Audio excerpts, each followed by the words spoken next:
ফর্মে তাকে ফিরতেই হবে। এখন তো আর কোনো এখন দেয়ালে পিঠ থেকে গেছে। আমার মনে হয় যে লিটনের জন্য খুব ভালো একটা সিদ্ধান্ত ছিল বোর্ড যখন তাকে পিএসএল খেলার ছাড়পত্রটা দিয়েছিল। That was a really good decision. কারণ আউট অফ ফর্ম একটা প্লেয়ারকে আপনি একটা বড় কম্পিটিটিভ টুর্নামেন্টে পাঠালে, আর এই ধরনের টুর্নামেন্টে হয় কি ধরেন তখন আর ওই এলেবেলে করে খেলার সুযোগটা থাকে না, যেটা গেলাম আর খেললাম।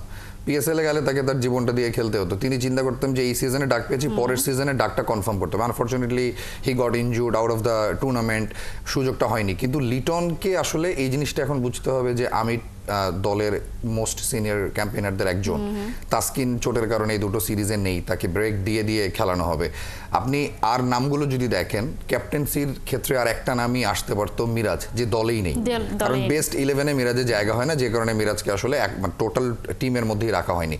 তাহলে লিটন জানেন যে এখন আর ক্যাপ্টেন্সি আসলে তাকে যে কেউ একজন ওভারলুক করে এসে বসবেন এই জায়গাটাতে, সেই মানুষটা নেই।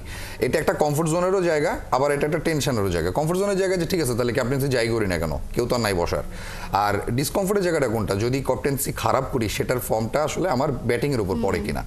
সো আমার মনে হয় যে ইটস হাই টাইম, মানে দিন শেষে দেখেন যে অনেকদিন ধরে ক্রিকেট খেলছেন কিন্তু Liton, it's been almost 10 years। এখন তো আর বলার সুযোগ নাই যে তরুণ, ইয়াং। এখন তিনি সিনিয়র, এখন তিনি বাংলাদেশের, এখনো তাকে তরুণ বলি। হ্যাঁ, আমরা সম্পর্কেও এখনো আমরা তরুণই বলি। তো তরুণ একটা দলের ক্যাপ্টেন্সি তিনি করতে যাচ্ছেন। এখন আর পঞ্চপাণ্ডবের কেউ টি20-তে নেই যে তিনি পঞ্চপাণ্ডবের কাউকে বলবেন যে এখানে গিয়ে দাঁড়ান, এখানে ফিল্ডিং করেন, এখানে বোলিং করেন।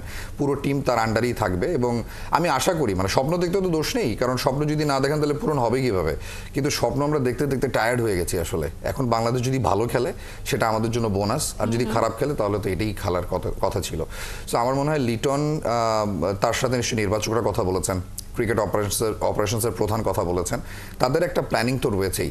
কিন্তু আমি একটা প্ল্যানিং নিয়ে একটু টেন্সড, সেটা হচ্ছে যে শেখ মাহিদির ভাইস ক্যাপ্টেন্সি নিয়ে যেটা বলেছেন ক্রিকেট অপারেশনসের প্রধান, যে আমরা চেঞ্জ করে করে ভাইস ক্যাপ্টেন্সি দেব। একটা দলের অবস্থা কোথায় গিয়ে দাঁড়ালে আপনি দেখেন যে এটা ভাইস ক্যাপ্টেনের জন্য এই সময়টুকু নেই। আপনি যদি 2 বছরের একটা টাইম ফ্রেমে আপনার ক্যাপ্টেনকে রেডি করার চেষ্টা করেন, তাহলে ওয়াই নট ভাইস ক্যাপ্টেন? আপনি ঘুরিয়ে ঘুরিয়ে ভাইস ক্যাপ্টেন্সি যদি দেন, আপনার ক্যাপ্টেন যদি বাজে পারফর্ম করে, তখন ক্যাপ্টেন্সি কাকে দেবেন?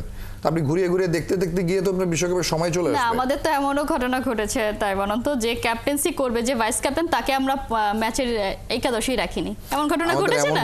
আমাদের তো কালচার আছে, বড় বড় টুর্নামেন্টে আমরা ভাইস ক্যাপ্টেন্সি ছাড়া গিয়েছি লম্বা সময়। আমাদের ক্যাপ্টেনই আগের দিন নির্ধারণ হতো, এরকম কালচারই তো আমাদের। আমার কাছে মনে হয় ভাইস ক্যাপ্টেন্সিটাও ক্যাপ্টেন্সির মতো একটা লম্বা মেয়াদে যদি দিতে পারতেন বিসিবি, সেটা ভালো হতো। বাট স্টিল দিন শেষে খুবই young team, too many openers. আমি আপনাকে বলছিলাম অফ এয়ারে যে দলটার দিকে তাকালে এত বেশি ওপেনার, যে কারণে লিটনকে স্ট্রেট বলেই দেওয়া হয়েছে যে টি20 ফরম্যাটে আর ওপেন করার সুযোগ নেই, লিটন এখন 3-এ ব্যাট করবেন, কারণ ওপেনার সংখ্যা বেড়ে গেছে।